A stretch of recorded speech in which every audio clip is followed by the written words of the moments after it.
अस्सलामुअलैकुम। तो इस वीडियो के अंदर हम लोग सोर्स फ्री आरएल सर्किट को देखेंगे। सबसे पहले हम इसका सर्किट बना लेते हैं। हमारे पास एक इंडक्टर होगा, एक रेजिस्टर होगा। अच्छा, एक चीज़ जो हमें जहन में रखनी है वो ये कि हमारे पास कैपेसिटर के अंदर जो है वोल्टेज सेम हुआ करता था और करंट डिफरेंट हुआ करता था। यहाँ पे हमारे पास जो है करंट सेम हुआ करेगा और वोल्टेज डिफरेंट हुआ करेगा। तो इसके वोल्टेज को हम लोग वी आर कह देंगे, रेजिस्टर है ये, और इसके वोल्टेज को हम लोग वी एल कह देंगे। ठीक है। अब यहाँ पे हमारे पास करंट जा रहा है। अब अगर हम देखें तो हमारे पास current at time equals to zero बराबर हो जाएगा आई नॉट के, बिल्कुल वैसे ही जैसे हम आरसी सर्किट के अंदर किया करते थे। और अगर हम एनर्जी का फॉर्मूला देखें तो हमने चैप्टर 6 में इंडक्टर के लिए भी एनर्जी का फॉर्मूला किया था, वो होता था हाफ एल आई स्क्वायर। अब क्योंकि हम energy at time equals to zero देख रहे हैं तो ये जगह हाफ एल आई नॉट का स्क्वायर, तो ये हमारे पास एनर्जी आ गई। अब हम करंट के लिए जो अपनी डेरिवेशन है वो करेंगे। तो इसमें हमें केवीएल अप्लाई करना होगा। पिछली दफ़ा हमने केसीएल अप्लाई किया था, क्योंकि करंट डिफरेंट है, यहाँ पे वोल्टेज डिफरेंट है, तो हम केवीएल अप्लाई करेंगे। यहाँ पे इसकी पोलैरिटी हम डिफरेंट रखेंगे क्योंकि हमें दोनों का वोल्टेज जो है वो सेम नहीं दिखाना। तो अगर हम इस लूप के अंदर केवीएल अप्लाई करते हैं तो यहाँ करंट पॉजिटिव से एंटर होगा, तो ये हो जाएगा वी आर पॉजिटिव का, और यहाँ भी पॉजिटिव से एंटर होगा तो ये हो जाएगा plus V L equals to zero. ठीक है। अब अगर हम वोल्टेज ऑफ इंडक्टर पता करना चाहें तो हमारे पास ओम्स लॉ से क्या होता है, V equals to I R होता है। अब ये इंडक्टर का वोल्टेज है तो आर तो होगा नहीं, उसकी जगह एल होगा, और आई की जगह क्या होगा, D I by D T. ठीक है। तो ये हमारे पास हो जाएगा D I by D T L equals to zero. और वोल्टेज ऑफ रेजिस्टर क्या हो जाएगा, आई आर। यहाँ से अगर हम L कॉमन निकाल लें तो यहाँ पे तो L है ही नहीं, तो यहाँ पे L हमारे पास डिवाइड में आ जाएगा और यहाँ का L कॉमन निकल गया, D I by D T equals to zero. ये L ख़त्म हो जाएगा वहाँ जाके। ठीक है। अब अगर हम यहाँ पे इसको ऐसे लिख देते हैं, D I by D T equals to zero. इसको अरेंज करेंगे, D I by D T को एक साइड पे रखेंगे और दूसरी जो सारी चीज़ें उसको दूसरी साइड पे ले जाएंगे। ये हो जाएगा आई ओवर का एल। करंट को एक साइड पे कर लेंगे, डी आई, करंट यहाँ पे जो है मल्टीप्लाई हो रहे हैं, यहाँ पे आके डिवाइड हो जाएगा और ये हो जाएगा minus R over L D T. ठीक है। अब अगर हम इन दोनों को इंटीग्रेट कर दें तो ये हो जाएगा हमारे पास L N I equals to, ये हो जाएगा हमारे पास minus R L T plus का एल एन सी। बिल्कुल वैसी हो रही है सारी चीज़ें जैसे हमने आर सी सर्किट में किया था। तो बस एक ही चीज़ डिफरेंट है, जो हम लोग करंट के हिसाब से इसकी इक्वेशन ड्राइव करेंगे, वहाँ पे हमने वोल्टेज के हिसाब से की थी। ठीक है। तो हम यहाँ पे एल एन आई, और ये प्लस में है, यहाँ के माइनस में हो जाएगा, minus L N C minus R over L T. माइनस में है दोनों तो एल एन की प्रॉपर्टी होती है, हम डिवाइड में लिख देते हैं, L N I over C minus R over L T. दोनों जगह एक्सपोनेंट अप्लाई करेंगे तो ये हमारे पास हो जाएगा आई ओवर सी, और यहाँ पे एक्सपोनेंट करेंगे तो ये हो जाएगा E minus R over L T. ठीक है। सी हमारे पास वहाँ चला जाएगा, C E minus R over L T. अब ये कांस्टेंट है, हम ये वाली कंडीशन का यूज़ करेंगे बिल्कुल वैसे जैसे पहले किया था। अगर आई एट ज़ीरो देंगे तो I at zero equals to C E minus R over L, T की जगह क्या आ जाएगा, ज़ीरो। ठीक है। और आई एट ज़ीरो क्या होता है हमारे पास, आई नॉट के बराबर होता है, तो यहाँ पे लिख देंगे I not equals to C E zero, E zero one के बराबर होता है, तो आई नॉट बराबर हो जाएगा सी के।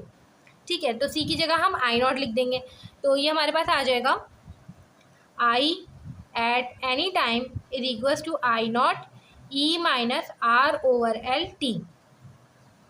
हमने ये इक्वेशन ड्राइव कर ली करंट की।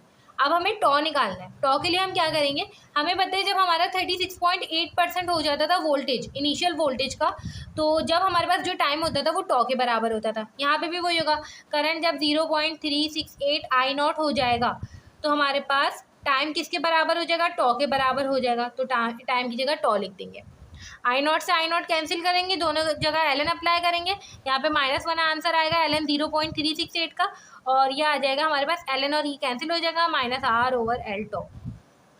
ठीक है। टॉ निकालना है तो माइनस से माइनस कैंसिल हो जाएगा और टॉ की वैल्यू आ जाएगी हमारे पास एल ओवर आर। ठीक है। जब हम इस वैल्यू को यहाँ पे पुट करेंगे तो ये हो जाएगा I not E minus T over tau. तो ये हमारे पास करंट का फॉर्मूला आ गया। अब हमने करंट का फॉर्मूला देख लिया, टॉ का फॉर्मूला देख लिया, और ये देख लिया कि एनर्जी किसके बराबर होती है, energy at time equals to zero, ठीक है। और हमारे पास current at zero I not के बराबर होता है। अब कुछ और फॉर्मूलाज देख लेते हैं। जब हमें करंट पता चल गया तो हम रजिस्टर का वोल्टेज ईजिली बता सकते हैं। तो V equals to I R होता है हमारे पास। आई हमें पता चल गया किसके बराबर है, I not E minus T over tau के बराबर है, और आर हमारे पास एज इट इज। तो ये हो जाएगा I not R E minus T over tau, ये वोल्टेज है रेजिस्टर का, ठीक है। पावर बिल्कुल वैसे ही निकालेंगे, वी आई करके आंसर आएगा हमारे पास I not square R E minus two T over tau. और बिल्कुल इसी तरह एनर्जी भी निकालेंगे, वैसे ही जैसे आरसी सर्किट में कर रहे थे, पावर को इंटीग्रेट करेंगे जीरो टू टाइम तक, तो हमारे पास एनर्जी आ जाएगी किसकी, रेजिस्टर की, एट एनी टाइम, ठीक है। Half L I square I not square one minus E minus two T over tau. और वही पॉइंट जो हमने वहाँ पे देखा था, हमने ये देखा था कि टाइम एट इन्फिनिटी पर जो हमारे पास एनर्जी होती थी रेजिस्टर की, वो किसके एनर्जी के बराबर होती थी, वो कैपेसिटर की एनर्जी के बराबर होती थी। यहाँ पर भी वही है, टाइम एट इन्फिनिटी पर जो हमारे पास रेजिस्टर की एनर्जी होगी वो किसकी एनर्जी के बराबर होगी, कैपेसिटर की energy at time equals to zero. ये चीज़ हमें जहन में रखनी है। कल को सवाल में अगर हमें ये पता करने को बोले तो इसका कोई फॉर्मूला नहीं है, तो इसके लिए हम ये वाला निकालेंगे तो ये आ जाएगा हमारे पास ऑटोमेटिकली, ठीक है। अब हम अपनी एग्जाम्पल शुरू करेंगे, एग्जाम्पल 7.3, फिर उसके बाद आगे के क्वेश्चंस करेंगे। ये हमें इसका सर्किट दिया हुआ है और हमें कह रहे हैं कि आई एट टाइम टी निकालना है और आई एक्स एट टाइम टी निकालना है। आई एक्स ये रहा, आई ये रहा, ठीक है। अगर हमें आई ना भी गिवन होता तो हमें पता होना चाहिए इंडक्टर के अक्रॉस ही हमारा मेन करंट जो है वो निकालेंगे हम, और आई एट ज़ीरो टाइम ज़ीरो जो है वो 10 एम्पियर है, ठीक है। बाकी यहाँ पे एक चीज़ जो है वो नई हुई हुई है, वो ये कि यहाँ पे डिपेंडेंट सोर्स गिवन है, और अभी तक हमने ऐसा कोई क्वेश्चन नहीं किया जहाँ पे डिपेंडेंट सोर्स जो है वो गिवन हो। तो यहाँ पे जो हमने थेवेनियंस रेजिस्टेंस का लफ्ज़ यूज़ किया था ना आरसी सर्किट में, अब वो यहाँ पे काम आएगा। क्यों काम आएगा, क्योंकि हमारे पास जो थेवेनियन का सर्किट होता था उसमें भी जब हमारे पास कोई डिपेंडेंट सोर्स गिवन होती थी तो हम क्या करते थे कि कोई भी टेस्ट सोर्स लगाया करते थे, चाहे वोल्टेज सोर्स हो या करंट सोर्स हो, और फिर जो इक्विवेलेंट रेजिस्टेंस है वो ऐसे निकाला करते थे, V test over I test करके। तो यहाँ पर भी हम वही काम करेंगे, हमारी मर्जी, हम वोल्टेज सोर्स लगाएं या करंट सोर्स लगाएं, और फिर उसको लगाकर हम जो है V test over I test करके वो निकालेंगे। अब हमें यहाँ पे अगर मैं वोल्टेज सोर्स लगा रही हूँ तो वो मैं हमेशा मुझे इंडक्टर जहाँ पे होगा ना, मैं इंडक्टर को हटाऊँगी और फिर लगाऊँगी, ठीक है। तो ये एक चीज़ हमें याद रखनी है। हम जो नया सर्किट बनाएंगे जिसमें हम एडिशनल वोल्टेज सोर्स लगा रहे हैं वो हम कहाँ पे लगाएंगे, जहाँ पे इंडक्टर हुआ करेगा वहाँ पे लगानी है हमने। तो ये हमने इस तरह से बना दी, और ये 1 वोल्ट की ले लिया हमने टेस्ट सोर्स, ये अपनी मर्जी से लिए, हम कोई भी वैल्यू ले सकते हैं, ठीक है। उसके बाद ये हमारे पास इस तरह से कुछ बन जाएगा, 2 ओम आई एक्स 4 ओम, और ये हमारी डिपेंडेंट सोर्स।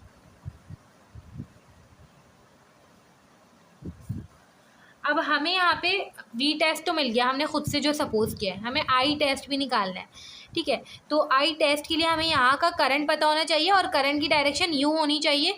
क्यों, क्योंकि हमारे पास सोर्स जो होती है उसमें नेगेटिव से एंटर होता है करंट, ठीक है। तो करंट हमें ये वाला करंट निकालना है जो ये गुजर है, ठीक है, ये करंट हमने निकालना है, आई टेस्ट कह देते हैं हम इसको। अब ये करंट निकालने के लिए हमें क्या करना होगा, हमें यहाँ पे हम लोग मैश एनालिसिस कर लेते हैं, ठीक है। मैश एनालिसिस हमारे पास दोनों मैश के करंट आ जाएंगे और हमारे पास ये वाला करंट ईजिली आ जाएगा। तो हम मैश एनालिसिस कुछ इस तरह करेंगे।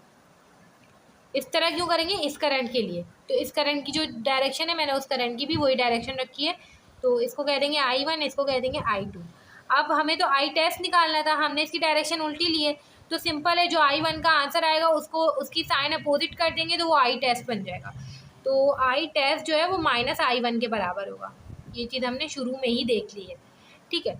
अब यहाँ पे अगर हम मैश एनालिसिस करें तो पहली जो ये वाला जो इसकी इक्वेशन होगी वो मैं यहाँ पे डायरेक्ट लिख रही हूँ, यहाँ पे बन जाएगी 2I1 माइनस का 2I2 इक्वल्स टू 1।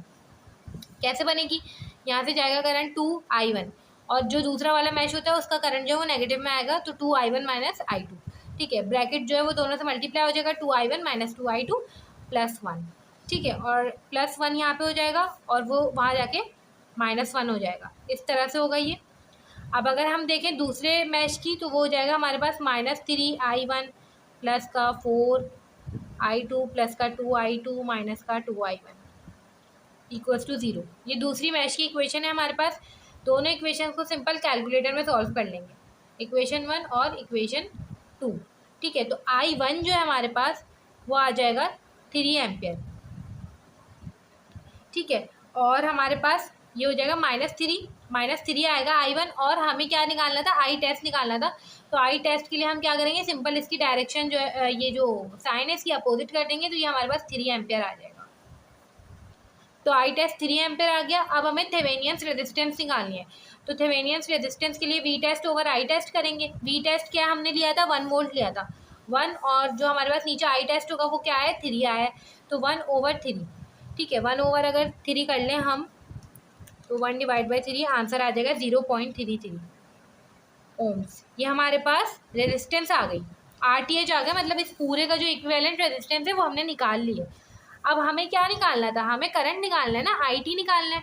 तो IT के लिए अभी हमने ये जो फॉर्मूला ड्राइव किया है पूरा, IT equals to I0 E minus T over tau, ये ड्राइव किया है। तो हमें इसके लिए टॉ चाहिए, I0 तो हमें सवाल में ही गिवन है। तो टॉ कैसे निकालेंगे हम, टॉ का फॉर्मूला भी हमने देखा था, L/R होता है। ठीक है, तो L/R में L है हमारे पास, R हमने अभी निकाला है। L क्या है हमारे पास इसमें 0.5, और R क्या है 0.33। ये हम जब करेंगे तो इसका आंसर आ जाएगा हमारे पास 3 डिवाइड बाई, ये आ जाएगा 1.5। ठीक है, 1.5 सेकेंड्स आंसर आ गया हमारे पास टॉ का। अब हमने टॉ निकाल लिया, सिंपल करंट निकाल लेंगे। IT इक्वल्स टू I0 कितना है हमारे पास 10 ampere, E minus T over tau. ठीक है, और अगर हम इसको देखें तो ये कुछ ऐसे हो जाएगा, 10 E माइनस 1 डिवाइड बाई 1.5, तो ये हो जाएगा -2/3 -2/3t। तो ये हमारे पास करंट आ गया। अब ये कौन सा करंट है, टाइम ग्रेटर देन 0 का करंट है, जो हमने निकाला है किसका, इंडक्टर का। हमें दूसरी चीज़ भी निकालनी है, IX एट t। तो IX ये रहा, कैसे निकालेंगे, ये हमारे पास करंट आ गया इधर का, ये करंट निकाला है हमने। ठीक है, तो अगर हम यहाँ का वोल्टेज निकाल लें, इधर का हम वोल्टेज निकाल लें, तो क्या वही वोल्टेज इधर का भी होगा, बिल्कुल होगा। तो वो वोल्टेज इधर का भी होगा, तो हम क्या करेंगे, यहाँ का वोल्टेज निकाल लेंगे, और यहाँ पे R होगा, सिंपल ओम्स लॉ लगा के यहाँ पे हम V इक्वल्स टू IR वाले फॉर्मूले से यहाँ का करंट आ जाएगा। तो पहले हम इसका वोल्टेज निकाल लेते हैं। वोल्टेज कैसे निकालेंगे, वैसे ही निकालेंगे जो फॉर्मूला होता है इंडक्टर के लिए। क्या फॉर्मूला होता है, LdI/dt।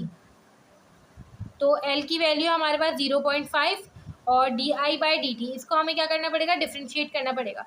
जब इसको डिफ्रेंशिएट करेंगे तो ये जगह 10 E माइनस 2/3t और -2/3 आगे एज इट इज आ जाएगा। ये हो जाएगा 0.5 10 -2/3 E माइनस 2/3t। जब हम इन तीनों को मल्टीप्लाई करेंगे, 0.5 10 -2 डिवाइड बाई 3। ठीक है, तो 10/3 आ जाएगा हमारे पास, -10/3 E माइनस 2/3t। ये हमारे पास क्या है, वोल्टेज आया है, वोल्टेज आ गया सिंपल।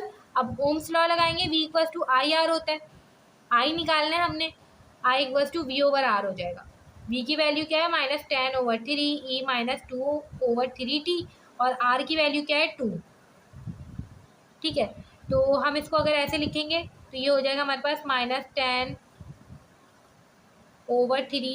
E minus 2/3t।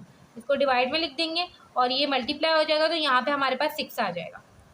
तो ये हमारे पास IX for time greater than 0 आ गया, और यही दो चीज़ें हमें फाइंड करनी थी। अब हम इसका प्रैक्टिस प्रॉब्लम कर लेते हैं 7.3 का। तो ये हमारे पास प्रैक्टिस प्रॉब्लम 7.3 है। इसके अंदर भी हमें वही सारी चीज़ें गिवन है, हमें डिपेंडेंट सोर्स भी गिवन है, इंडक्टर भी गिवन है, और हमें क्या कह रहे हैं कि हमें IT और VX एट t निकालना है, और I जो इनिशियल करंट है हमारे पास वो 7 एम्पेयर है। ठीक है, तो वही हम जैसे पहले करते थे, हम इंडक्टर की जगह क्या लगा देंगे, टेस्ट सोर्स लगा देंगे, और R equal to V test over I test करके अपनी इक्विवेलेंट रेजिस्टेंस निकालेंगे, ताकि हमारे पास टॉ की वैल्यू आ जाए। तो ये हमारे पास, मैंने यहाँ पे वोल्टेज सोर्स लगा दिए, कोई भी सोर्स हम यहाँ पे लगा सकते हैं, मैं यहाँ पे वोल्टेज सोर्स लगा रही हूँ। ठीक है, ये हमारे पास दूसरा रेजिस्टर, ये सॉरी इंडिपेंडेंट सोर्स है, +-2VX, और ये हो जाएगा 6 ओम 2 ओम 1 ओम और वी एक्स प्लस माइनस। अब हमें क्या करना है, R equals to V test over I test होता है, ठीक है। हमारे पास वी टेस्ट तो है जो हमने ये खुद से सपोज किया, आई टेस्ट नहीं है। तो आई टेस्ट के लिए हम क्या करेंगे, यहाँ से ये वाला करंट निकालना है हमें जो यहाँ से अंदर एंटर होगा, ठीक है। और तो हम इसके लिए मैश एनालिसिस लगा देंगे। अब सवाल के अंदर यहाँ से आई जा रहा है, ठीक है, तो हमें आई ये वाला निकालना है। मगर हम मैश एनालिसिस लगाएंगे, इसकी डायरेक्शन यूँ ही लेंगे, ठीक है, यूँ लेंगे हमारे पास। तो हमारे पास एक चीज़ है यहाँ पे, बिल्कुल वैसी इक्वेशंस बनेंगी मगर यहाँ पे एक वी एक्स है, ठीक है। तो वी एक्स की जगह ये हम आई वन कह रहे हैं इसे, और इसे हम कह रहे हैं आई टू। वी एक्स में आई वन जो है पॉजिटिव से एंटर होगा, तो वी एक्स बराबर हो जाएगा आई वन इंटू वन के, ठीक है। तो हम इस तरह से वोल्टेज निकालेंगे, ठीक है। वी एक्स की जगह जहाँ जहाँ वी एक्स होगा वहाँ वहाँ आई वन रख देंगे। और फिर हमारे पास दो इक्वेशंस बनेंगी मैश की।